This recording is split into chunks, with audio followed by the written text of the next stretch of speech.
haven't been on here since my birthday, so it's been a few weeks, and I have been trying to reassess my business, what I'm really doing here, what I really want to be doing here, and yeah, it's taken a little bit of time. I've had what I called a debrief time, but also like basic training. It's like I'm getting prepared for the next phase, so to speak. But I wanted to pull a flavor generator card sequence and see what the heck we can talk about today. Yeah, so those of you who follow me on Instagram know that I do yoga reels. So I'm thinking of doing them not every day like I was doing for a minute, because it takes time to edit them, and I want to do the yoga every day. It's like a half hour to an hour, but I also want to be focusing on some other things. At least in the beginning here, I have to spend more time as I get things going. So I will probably be doing yoga videos less often, and incorporating more YouTube and Instagram posts, and I'm trying to get my Pinterest, creating my pins, like, I also have to go back to my website and make sure everything, I started off as a life coach. I'm certified as a life purpose coach, a law of attraction coach, a therapeutic art coach, and did I already say life purpose coach? Yes. Professional life coach is the main one, where I learned coaching techniques and whatever. But the other niche categories are also what I'm certified in. But I also have been a dance teacher and a dance coach of sorts. So I'm trying to incorporate my love of music and dance into this whole thing as well. So, yeah. Okay, I pulled something here. It's like trying to talk to you guys while I grab stuff out of the bags. Hope you guys have been doing well. I was a little down for a while. The world is kind of disappointing right now. But hey, I'm still alive. I'm still going strong, so might as well make the best of it, right? Do what I can to contribute to the world. Be the change you wish to see in the world. Okay, what do we have here? What I love: creating atmospheres or moods, especially with music. I love doing that. And creative, self-expressive things. What I'm good at, excuse me, minimalism, simplicity in space, wardrobe, or lifestyle. Oh, wow. And then the third one, what I think the world needs, kind of goes along with the last one. Minimalism, simplicity, and recycling. Or resourcefulness could be another word for it. Excuse me. Okay, so creating atmospheres and moods. Minimalism, simplicity in space, wardrobe, and lifestyle. Minimalism, simplicity, recycling. How can I help you guys become minimalists or live more simple lives? I'm a very detail-oriented person, so I tend to get caught up in the details, and like starting this business and thinking all of these things I want to be doing and all the little things that are required to get to all those results. And then I have a hard time thinking, prioritizing which is the most important to be focused on now. And however, I, a few times a year, go through my wardrobe, my closet, my drawers, and get rid of clothes that I really haven't had an interest in wearing in the last year, or it fits weird, and I can't get over it. It's just something's not right about it. And then I'll donate it to usually like a small thrift store. I don't like to donate to Goodwill as much because they're a bigger corporation, but yeah, so, or donate to the local veterans like outreach. Because there's women and men that need clothes that go through that. Anyway, my point is, it's easy for me to go through my stuff and simplify and get rid of things, that I don't use anymore, and I don't like clutter, so I go through my belongings and make sure I have what I really, really want and what I'm really, really using, so that I'm not taking up a bunch of space and just wasting, things just taking up space and being a waste, basically, when other people could be utilizing those things, if I am not. But I have a harder time with details overwhelming me, as far as, like, I can stay really organized, but I feel like I have to be everything to everyone right now, most of the time. It's like I get overwhelmed with how many little things I want, how I want to look and appear, successful to other people. But if I'm not there yet, I'm not there yet. But I have to decide what is the next thing that I need to focus on that will get me to that next level, or that thing that I want. Baby steps to success. So, not that I'm an expert in that yet, but I'm learning. It's pretty much just as simple as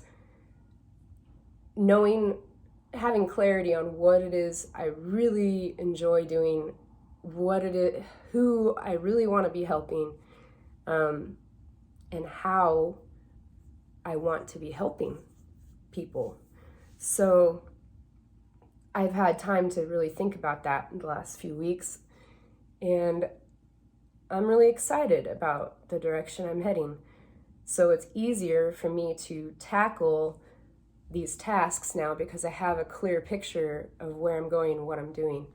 And so you really have to think, like, are you doing things that you want to be doing, or are you doing things that you think others are expecting you to do? Unfortunately, I did that for a long time. Not that you can't be caring for other people, but are you really doing things that you enjoy in life, or are you kind of on autopilot and you're people pleasing? That could be your parents, that could be your siblings, friends, teachers, other people that influence you in your life. I have these little hairs sticking up. So just question those things to yourself and figure out if you are living a life that's true to you and what you desire and what you're good at and passionate about, or if you're really kind of on autopilot, even at a young age.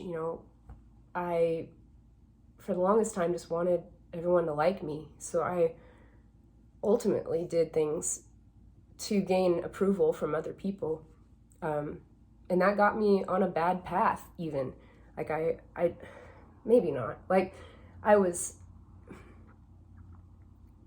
more of just a rebellious phase, I guess. But because I had been doing what I was told for so long and I didn't do what I really wanted to be doing with my life, I had resentment and then kind of just gave up for a while. So I don't want to see that happen to anyone else. But I'm coming back around, finally. It's been about 10 years of being so-called off track, but I do believe that everything happens for a reason, and you learn from every choice you make. You learn from, or you can learn from, take a lesson from. So I don't really believe in mistakes. I think everything happens for a reason. You can choose any path for your life. Any decision you make can and will affect you negatively or positively, or both. So there is no fear of making the wrong decision, but if you aren't trusting your own intuition and God, or you're not trusting yourself ultimately, to make the right decision for yourself and what really lights you up inside, then ultimately you might be making the wrong decision for you because you are not tuning in to this. It's a direct line from the top of your skull to the bottom of your feet. No, I don't know. I just did that visually. I don't know why. Yeah, check in with yourself. Make sure that what decisions you make every day are aligned with you and who you truly are, and not to appease other people. And that's really difficult to do sometimes when you aren't old enough, maybe, to technically make your own decisions. So you have to appease other people.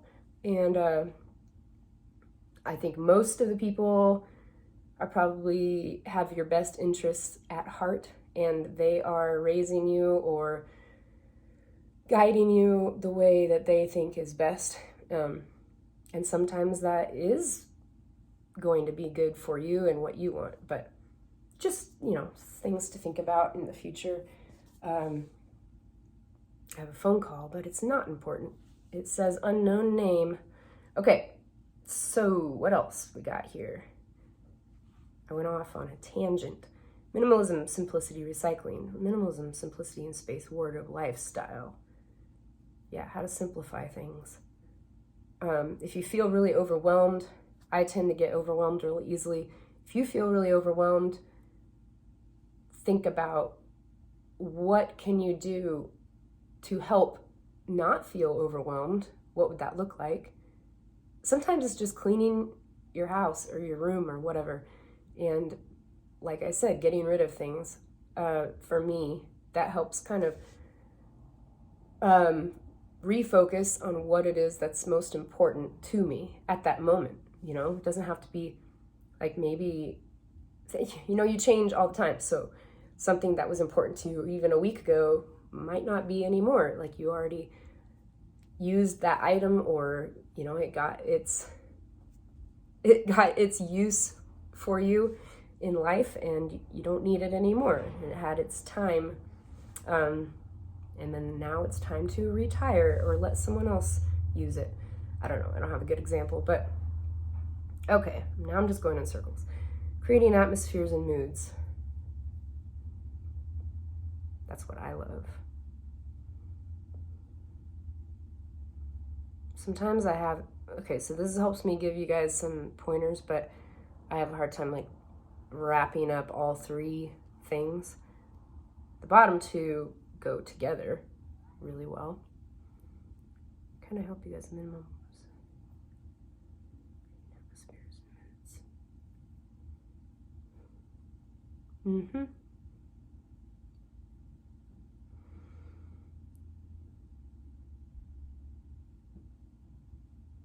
Yeah, creating atmospheres and moods. You guys might not even know what that means when, I say it like that. Music is my favorite thing on the planet. Dance being a very close second to that. And they go together, right? So I have a song that I love, and I start moving around to it, get this concept to do choreography. I'm getting back into that, by the way. Choreography videos coming up. But I don't want to put too much pressure on myself because I'm trying to balance everything out right now. But I am still a dancer / choreographer, and I can still choreograph routines for you guys if you want to do that. I'm considering, if you guys are busy, your teachers are busy at the studio, just hit me up, okay? Because I will choreograph for you.